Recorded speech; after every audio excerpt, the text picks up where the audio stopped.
If your family relationships are fractured, is that a red flag in dating? Does that mean you're undateable because you have problems in your family relationships? Might you be considered damaged goods or baggage? That you have baggage? My guest today is Joshua Coleman, PhD. He's the author of the highly acclaimed book, Rules of Estrangement: Why Adult Children Cut Ties and How to Heal the Conflict. Welcome to the program, Dr. Coleman. Thanks for having me. I have a feeling from what I've read about you that maybe part of your interest in this topic had to do with your own family and your own journey. Can you tell us how you got interested in the focus on family dynamics and estrangement? Sure. Well, I was, married and divorced in my 20s and have a daughter in her 40s who I'm very close to.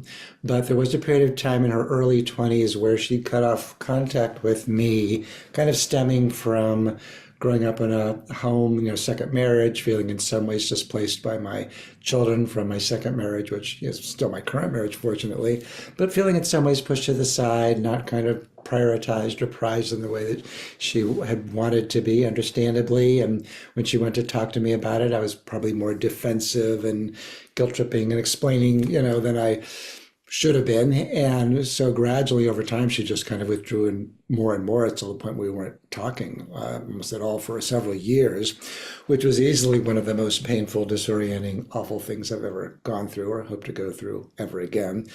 So it really wasn't until I kind of learned to just shut up and listen and empathize and take responsibility and not defend myself and not try to explain away her feelings that things began to heal. And we eventually did reconcile, fortunately. But it was through that experience, I was in therapy with a talented therapist in many other ways, but not talented in this area because he had no experience in it. Whose advice, like so many therapists who are in this space who don't really understand it, the advice was really made things worse rather than better. So I realized that there was really a need for a book like this. I wrote my first book on the topic, which is actually my third book. My first two books were about relationships.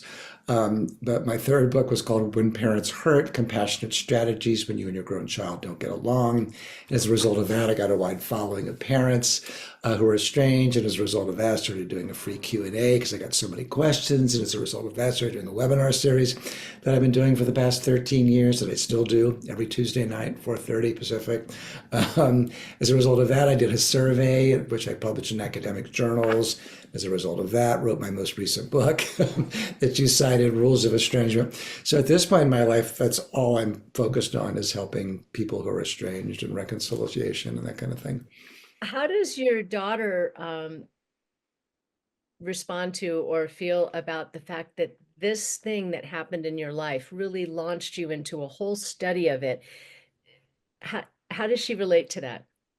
Yeah, I mean, she tells me she doesn't tend to listen to my, podcasts or interviews, but with both the books that I wrote on the topic, I had to run them by her because I said, I'm not going to talk about you and our relationship unless you vet it. And so in both cases, she vetted it. And the second one, we both kind of had a good cry about it. And so she, she knows it's out there, and I think she probably feels like it's part of a public good and is helping people. So so she's glad to hear that and see that.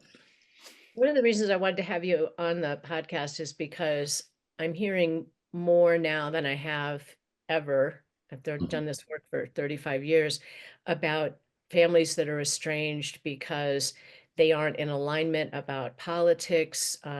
Sometimes it's religion, sometimes it's philosophy of a different type, but especially because of the political divisions that we're experiencing right now. I see a lot of it, and it seems to me that it's not really necessary. And Right.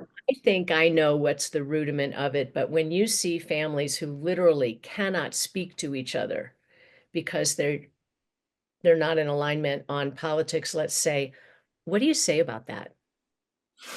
Well, typically it's the younger generations that are the ones cutting off much more than the older generations. So, and younger generations are much more steeped in the ideas of identity and protecting my mental health and my self-esteem and my personal growth. And so all of those things get kind of folded into the political. And we're at in a moment where the political is very tribal, where it used to be probably when you and I were growing up that, not to be nostalgic, but if your kid was going to marry somebody and you were a Democrat and they were a Republican, you'd be like, well, as long as they love each other, that's the most important thing. But now, the other side is viewed as the enemy, and so that's infecting family life as well, where if you're like, when I'm working with the Jewish, or I'm Jewish, so when I'm working with a Jewish family, it may be that their young adult children are sort of anti the Israeli war in Gaza, and the parents they may not be in favor of it, but they're certainly not going to be out demonstrating, in the streets in favor of the Palestinians.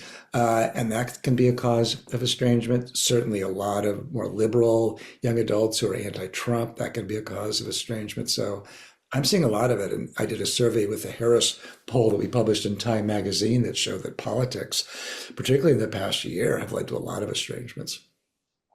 Have you seen, I'm sure you have, and I'd love to hear about it, families that have this issue and found a way to compartmentalize to the point where they could put it aside and still love each other and still have healthy communication? Have you seen it happen, and how did it happen? I mean, whenever there's an estrangement, somebody has to take the lead. And typically, if it's a parent adult child, typically it's the parent for the reasons that I just gave. From the adult child's perspective, it's tied to identity and individuality and individuation and separation and protecting my mental health. And those are really powerful governors of action and, activity and the like, and decisions. Whereas for the parent, there's no upside to an estrangement. So it's typically incumbent on parents to do a deep dive of empathy into why the adult child feels the way that they do, to take responsibility for that.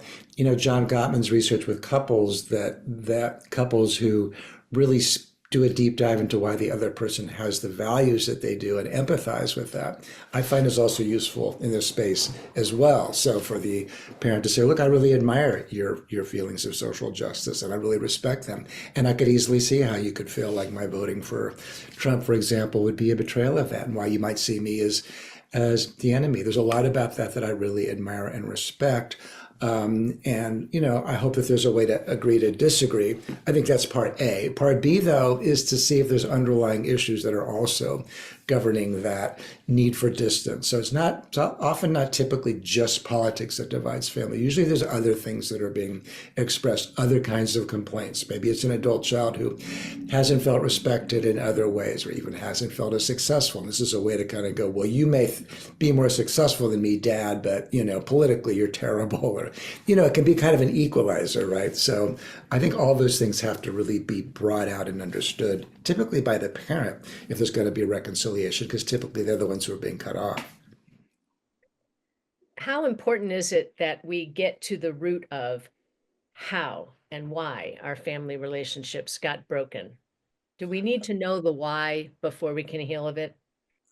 I mean, it depends. Parents typically have to know the why, and they have to accept the child's version of the why if they want to heal it. I don't know that, sometimes when an adult child is open to reconciliation with their parent, they may say, look, we don't have to talk about it. I don't want to revisit the past. I want to have my family back. Let's just, accept that was a rift and get back into the mix. And I'm fine with that, as long as it's not just a big act of conflict avoidance that's going to surface and, later on and explode again. So I don't think that the adult child necessarily has to understand, but the parent often has to show a willingness to understand. And sometimes it's really hard because, younger generations are speaking a different language than older generations are. It's a much more psychological language. It's much more growth oriented. It's much more about protecting my mental health, my happiness, my growth, my well-being. Whereas for parents, they grew up in an era where, family is forever. Honor thy mother and thy father. Respect thy elders. That was sort of the animating culture, boomers and older than that, or Gen X. But for younger generations, it's a very different language. So parents have to learn to speak the language of their adult children. One of the things I think doesn't help is when we use a broad brush to paint with and we say, well, my family's toxic. Yeah, My exactly. children are ungrateful, they're spoiled, and we label them. And then they're in this box that they can't get out of because we've labeled them as this is true.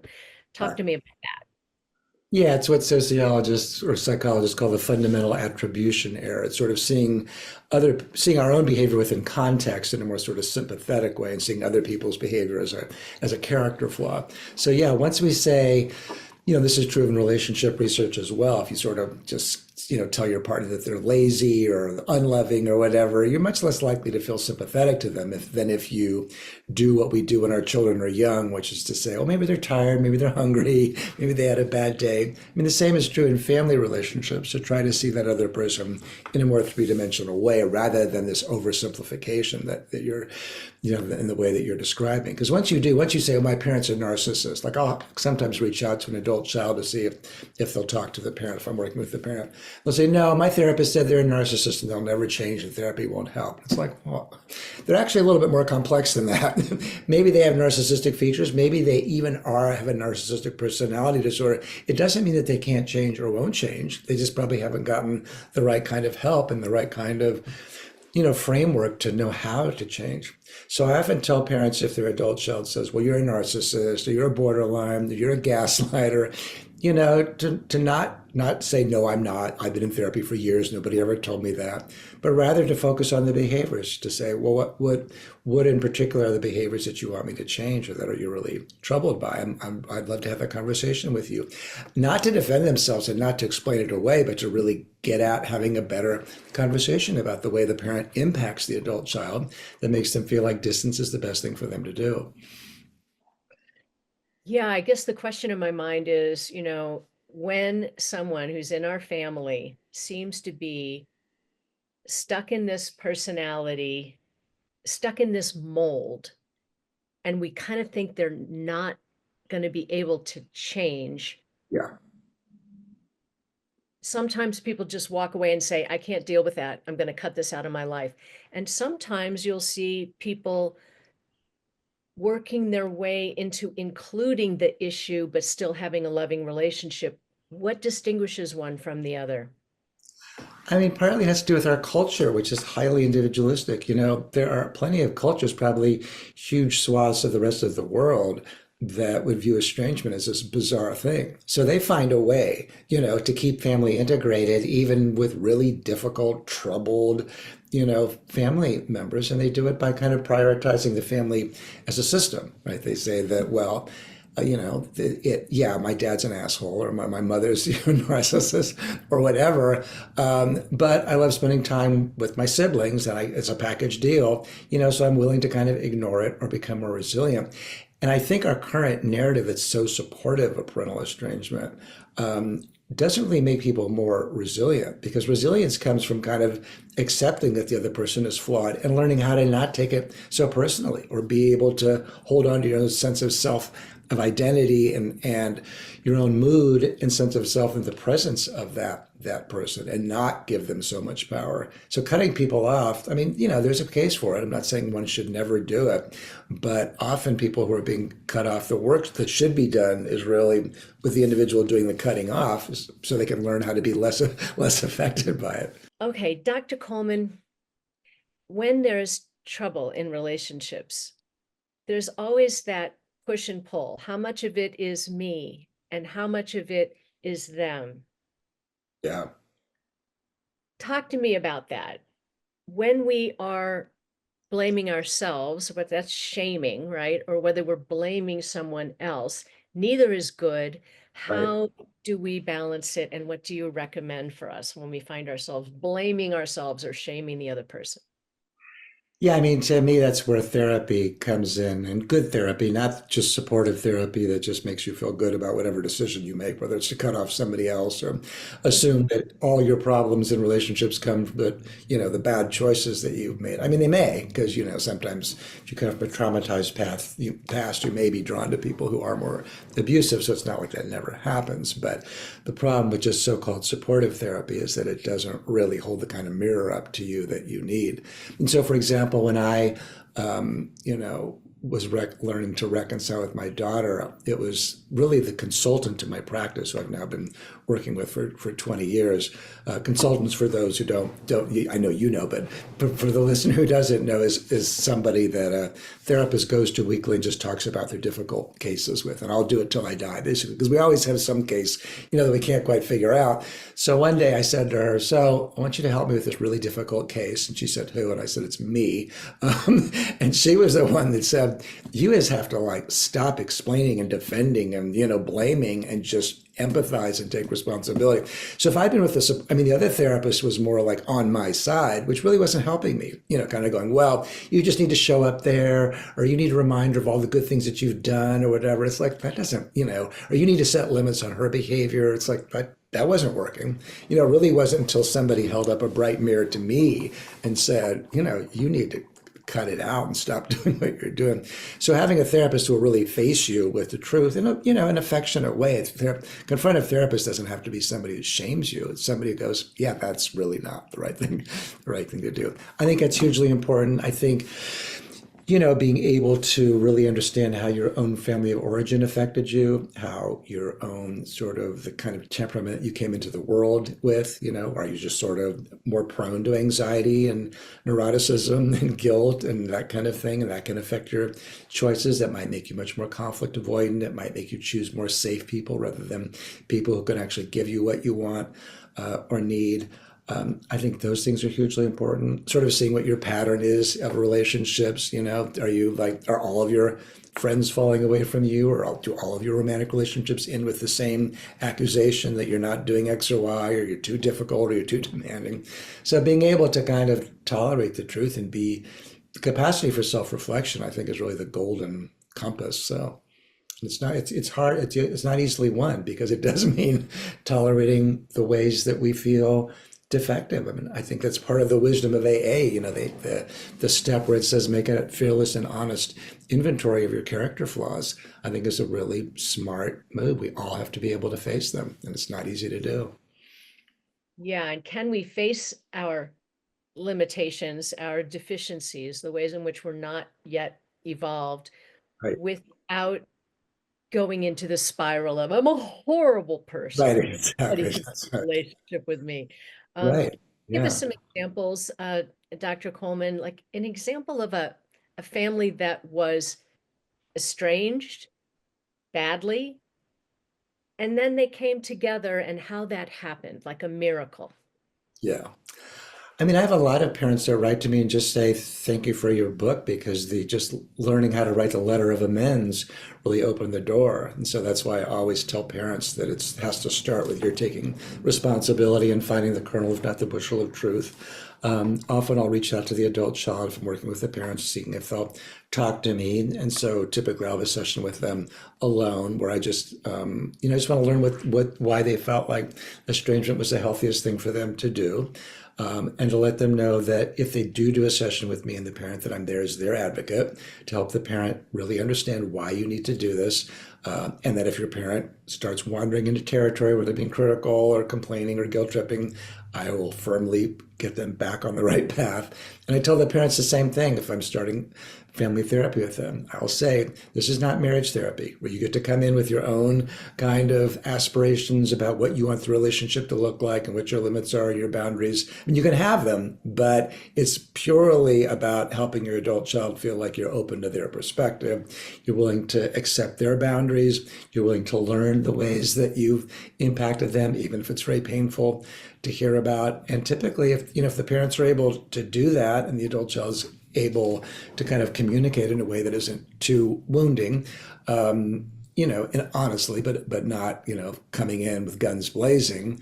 I mean, it often typically goes reasonably well. So yeah, I So mean, somebody who is dating, somebody who's trying on hats, mhm, they're in the middle of this estrangement situation with a family member, or in some cases, the whole family.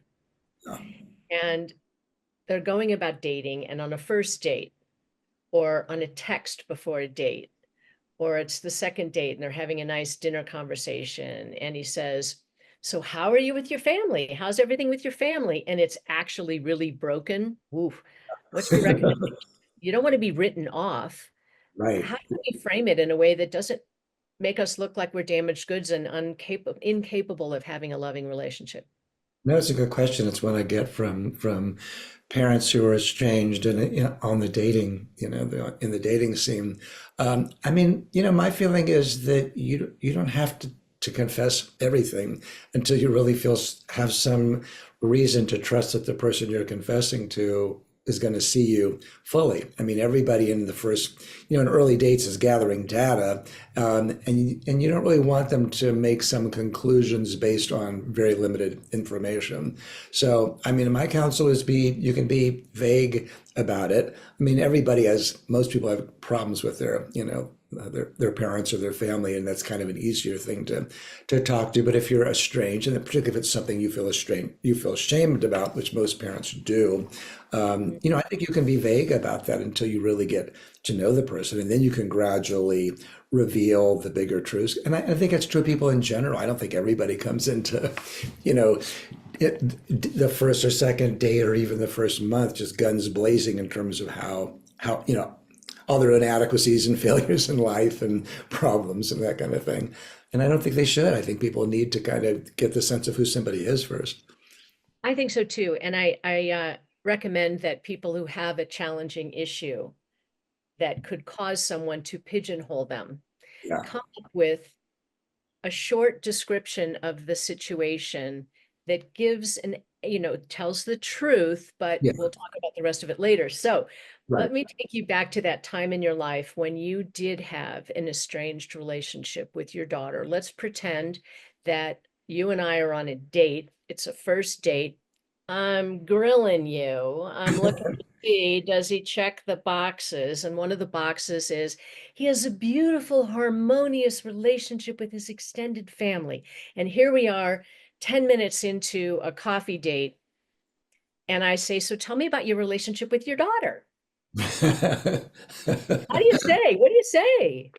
Um, I mean, I would probably say, well, we're not quite as close as we used to be, but I'm working on it, and we were very close when she was younger, so I'm working on things. But yeah, how about you? Yeah, how about you?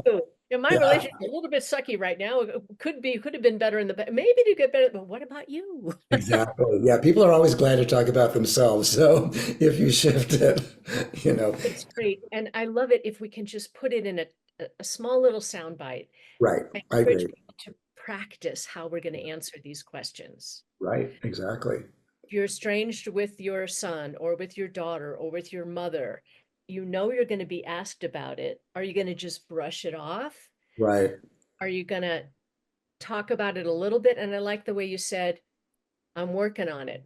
Right. I'm or again, I'm hopeful for the future, but right now we're going through some issues, and um, one of the hard things You can about give parenting is allowing some space. Or Right, and you can give context too. Like you could say, yeah, she's still reacting to, my my second marriage, and well, I guess if I was dating, it'd be my third, wouldn't it? It'd be if I was dating, I would be back on the scene. But whatever you could say, like growing up in a divorced household or something, or um, that kind of thing. But yeah, something, yeah, I think a little bit of context without kind of spilling the whole story.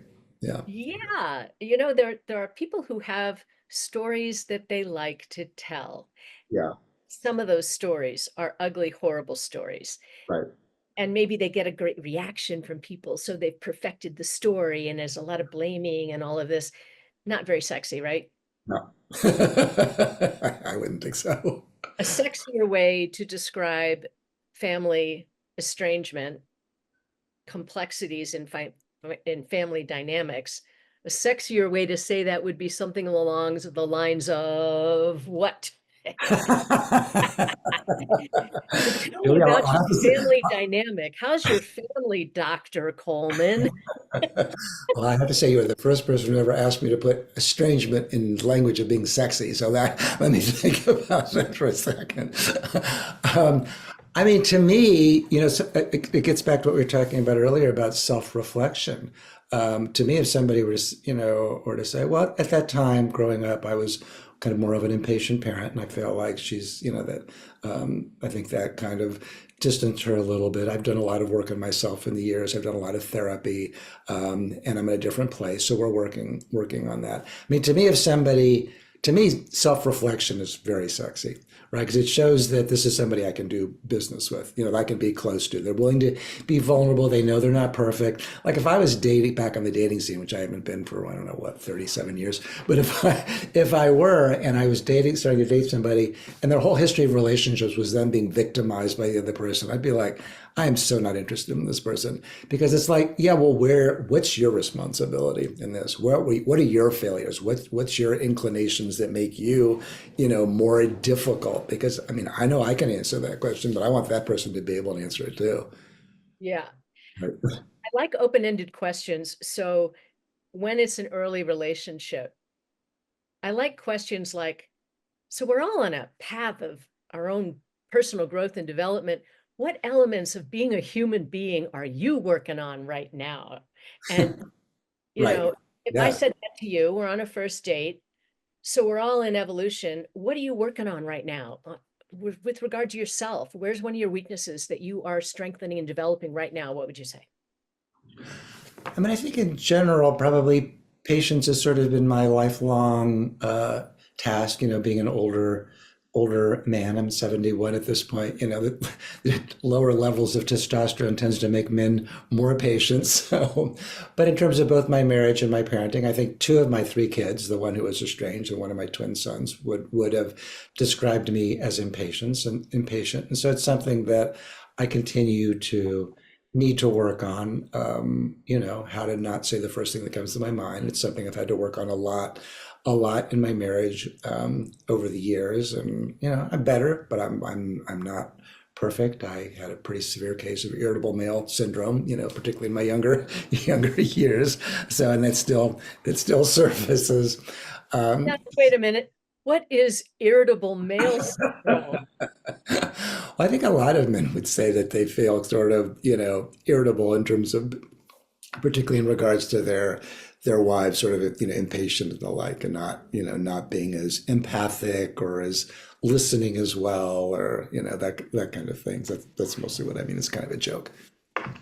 Yeah, and interesting because very often men will share with me that one of the issues they've had in dating and in their relationships with women is that we can be very critical Uh, and see what's wrong and nitpick and all of that. How does it feel when you're a guy and you're in a relationship with a woman who's consistently critical and nitpicky?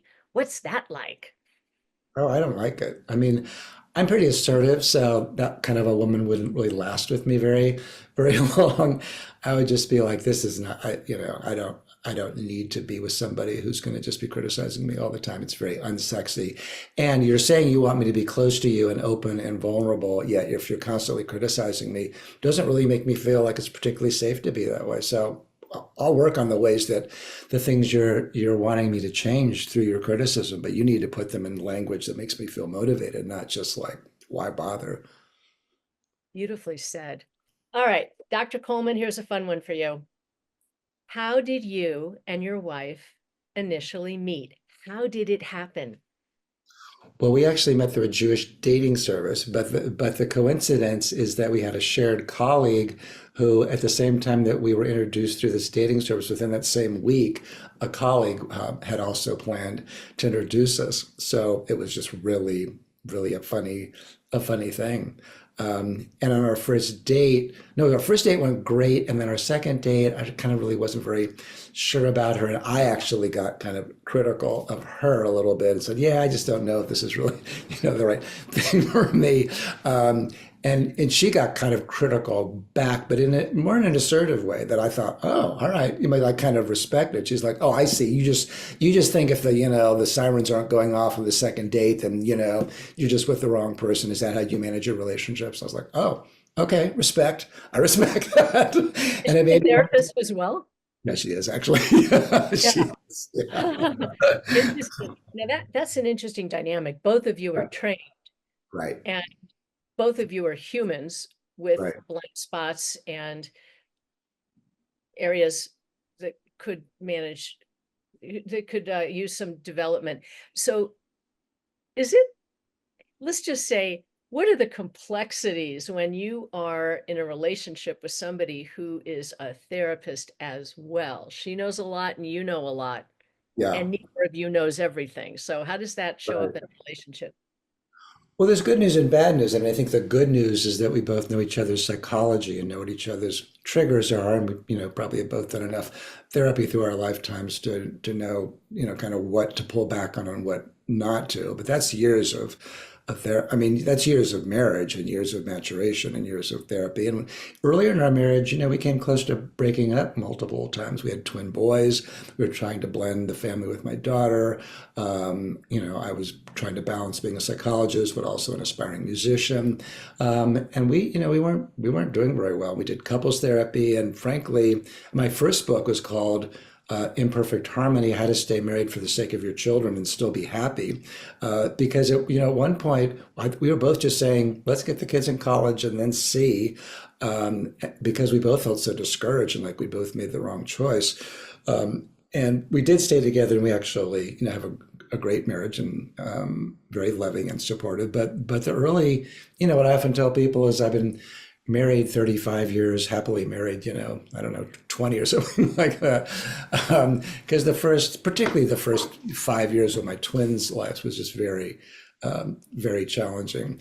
So being therapists, I don't know that it really helped us. I mean, I think it allows you in some ways to play more dirty, to say, oh, those are your daddy issues, or those are your mommy issues, or you have ADD. I mean, what my wife still tells me I have ADD. That kind of thing. So, I mean, at some point, I think we both said, look, let's just stay away from the diagnostics, which people should do in general, but, they carry more authority if you're actually a therapist. So Yeah, anyway, I love hearing that with a 35 something year marriage, that plenty of it has been stressful and difficult, and you wondered if you could hold it together. yeah. What would you say the unifying force was that caused you to not give up on your relationship? Well, for me, it was not wanting to put another kid through a divorce. I mean, I don't know if you're married or divorced or anything, Julie, but No, uh, 35 years we've been together, and the last year of our relationship has been the most challenging. And we actually looked at, are we going to stay together? And uh, we have. And the unifying force for the two of us has been family. We both are huge family people, and we're basically unwilling to splinter up our family. And so, respect because that. we have that unifying passion, Yeah. are getting creative about how we can work on the issues that we still have. And are those issues going to divide us, or are we going to find ways to strengthen what's good? Right. Yeah, and I think all of us have to kind of have that dialogue. John Gottman's research showed that 60% of the conflicts that couples have, they're going to be there throughout the course of their marriage. Even in good, successful marriages. And if you think about it, people are going to have differences around sexual appetite, extroversion versus introversion, how much time to spend with family versus not, how much time to spend, with friends or versus not. I mean, there's housekeeping. I mean, there's all kinds of things that divide us as couples. So everybody has to learn what they can make peace with and what they can't make peace with. But so for both of us, I think for me, it was not wanting to put another kid through a divorce. I just thought, I mean, that was so hard. And the idea of having to do that again, and all the driving and just the worry and not having any authority over your kids because you're divorced. I thought, I'm in this until they're in college, and then maybe, but and so I think that's true for my wife as well. I think she was didn't want to put the kids through a divorce. So that was kind of the unifying thing for the drive for us. Yeah. Now, you two were brought together through a referral. Somebody said, hey, you two need to meet. But how did it actually happen? Like, did you pick up the phone? How did the initial first date happen? Yeah, I think I called her, and she was getting over some kind of a laryngitis. So she had this really sexy kind of, gruff Marlena Dietrich kind of voice, I mean, we had tons in common. We were both musicians, we were both psychologists, we were both Jewish, we had, politically on the same camp, and, so we had a lot that was really very, very similar. I was attracted to her physically, so so all of that, seemed like a go basically. So it felt comfortable enough and there was enough alignment that you went ahead and moved forward. And interesting that your second date was maybe a little bit flat. Yeah, the first date felt great, and the second date, I was kind of like, oh, I don't know about her, you That know. can happen with us too. Our Really? first date, and a lot of us who have done a lot of dating, Yeah. we can turn it on Oh that yeah. first date, you know. And then we start to look at what's underneath it. And our second date was flat. And I was Uh, leaving town for a week on business. And I remember thinking, oh, I thought maybe we had. right. But when we were apart, we didn't have the internet back then. We had phones, and I would call him from the bathtub in my hotel room, and the long cord that would stretch Right. from Yep. the wall that we don't even have in bathrooms and hotels anymore. Right. That's how we basically cemented our relationship. And Oh, I liked it. And I think one of the reasons why it was good is because we couldn't just fall into the mm. chemistry, right? Work a little harder to sort of make it happen. Hmm. Yeah. And so I think the lesson there is if you have a flat second date, don't give up. Go back and look at what are the elements of appeal that this person has that matter to you. And Right. I love that you said that a relationship is going to still have 60%, the things that are in conflict initially are still going to be there. Gonna be there. Yeah.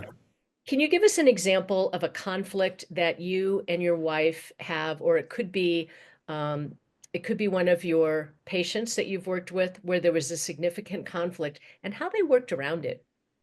I mean, I can talk about one with my wife and I because it's just still comes up, and that is I'm very much of an extrovert. I wouldn't say that she's very much of an introvert. If you met her, you wouldn't think she was an introvert, but she's. I think the term is an extroverted introvert. Like socially, she's very adept and verbal, and she has lots of friends.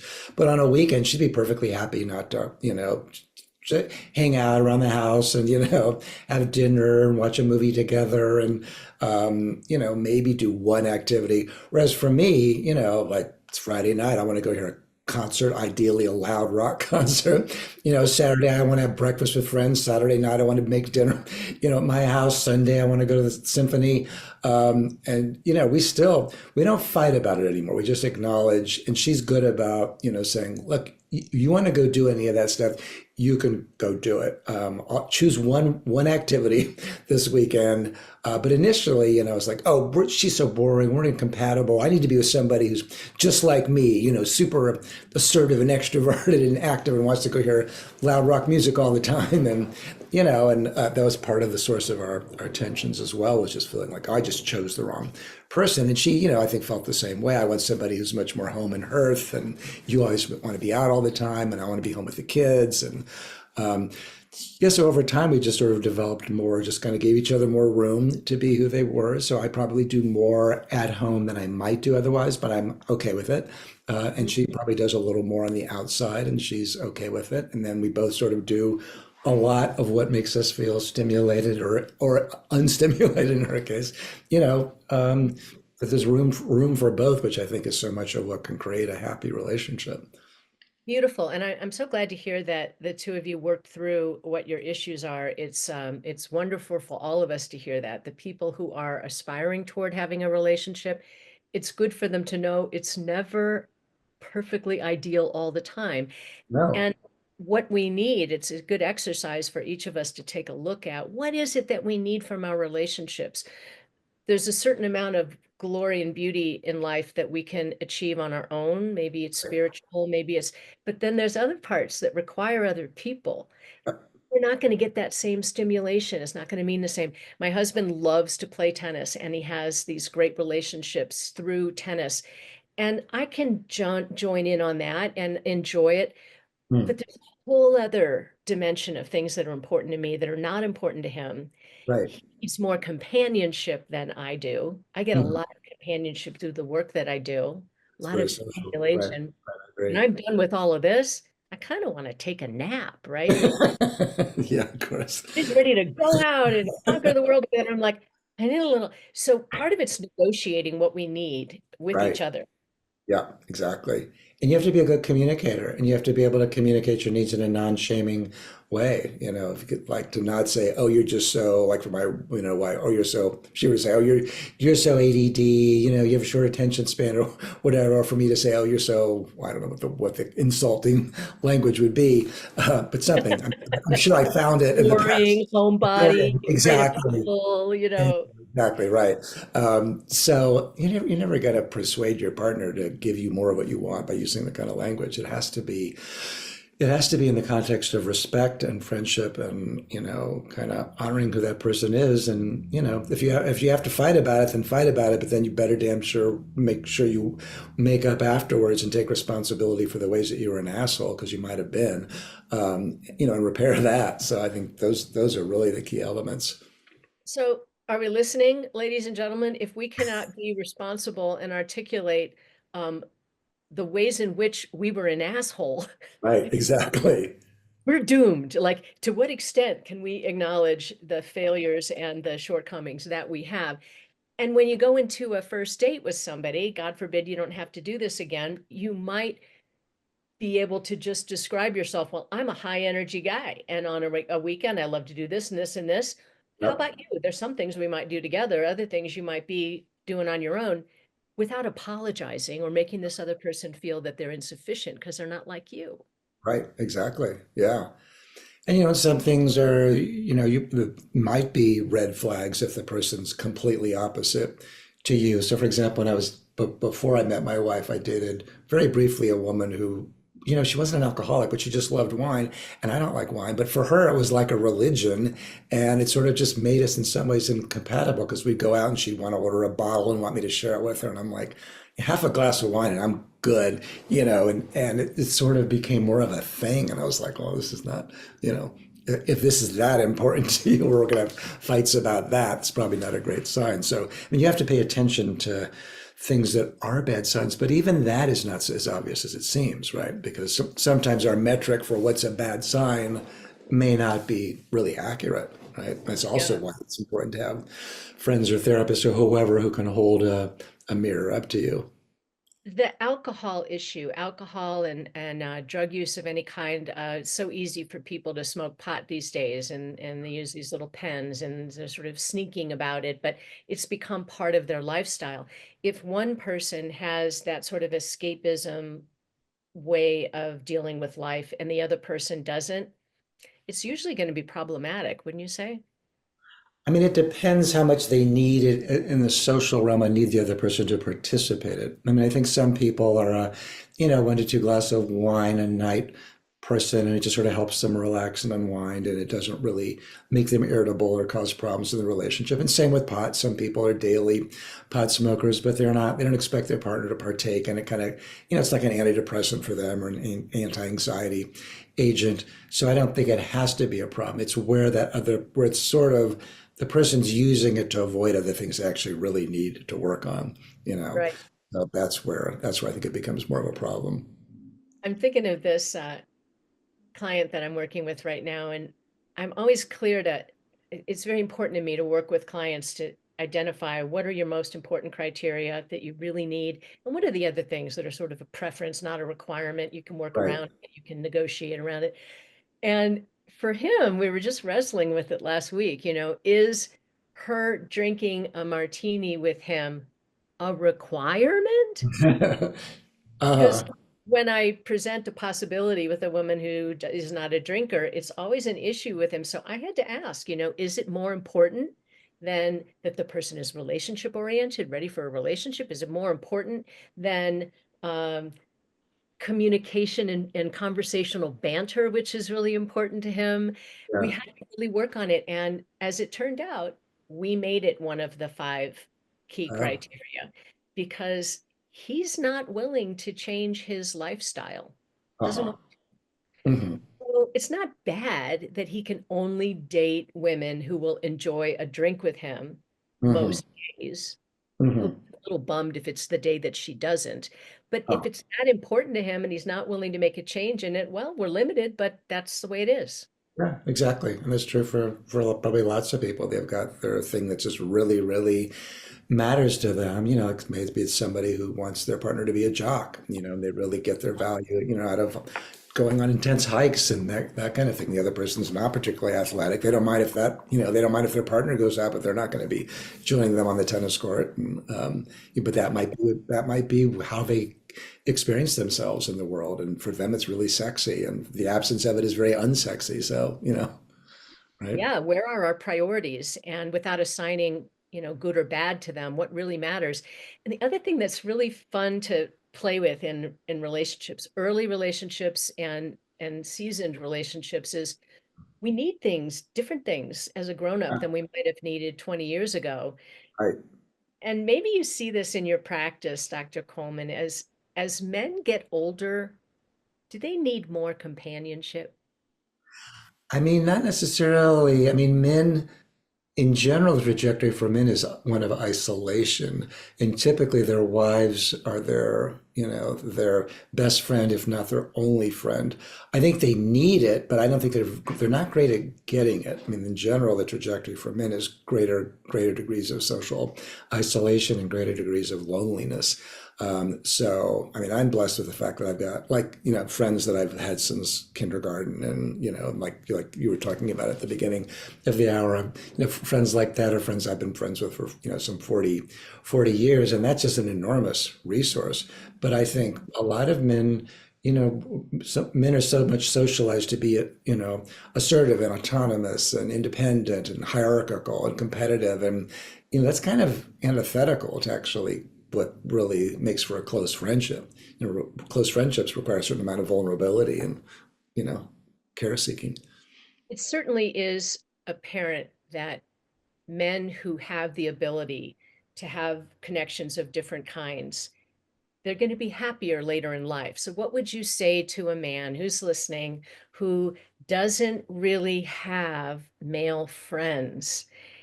Kind of look into the woman in his life, maybe the future woman in his life, to fill that hole. She's never going to fill all of it. So, what do you say to the guy who doesn't have male friends and you know that he should, or that it would make him happier? What do you say? Well, it's probably going to hurt your romantic relationship because I hear a lot of women complaining about the fact that their husbands are too dependent on them for everything, for emotional nurturance, for care, for advice, for physical, I mean, obviously sex, but, for making doctor's appointments, that kind of thing. So you're going to probably be burdening your romantic partner going forward if you don't do it. And friendship is such an key ingredient to a happy, fulfilling, resilient life. So you want to figure out what your resistance or your reluctance is around it, and probably try to work on that. Mhm. And so often for men, they bond through doing something together. Yeah, Ladies will sit down over coffee and we'll get intimate with each other and we'll talk about all of our stuff. Guys are yeah. like, my husband will go out with friends for 3 days and on a trip, and I'm like, how's the wife? I don't know. How are the, I don't know. What did you talk about? Exactly.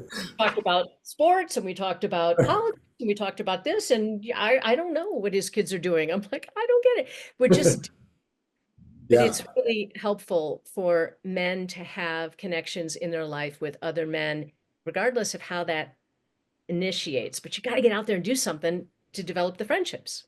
Right. No, you're right. It doesn't have to be, so talkative in the way that women tend to bond and connect. I mean, my wife calls her closest girlfriends her sister wives, because they get together and they're just, they talk really intimately. I mean, I talk intimately with my guy friends, but I'm probably more like your husband in the sense that, I'll come back and my wife will go, "Well, did you ask about your friend's cancer?" And I was like, "Oh yeah, I forgot."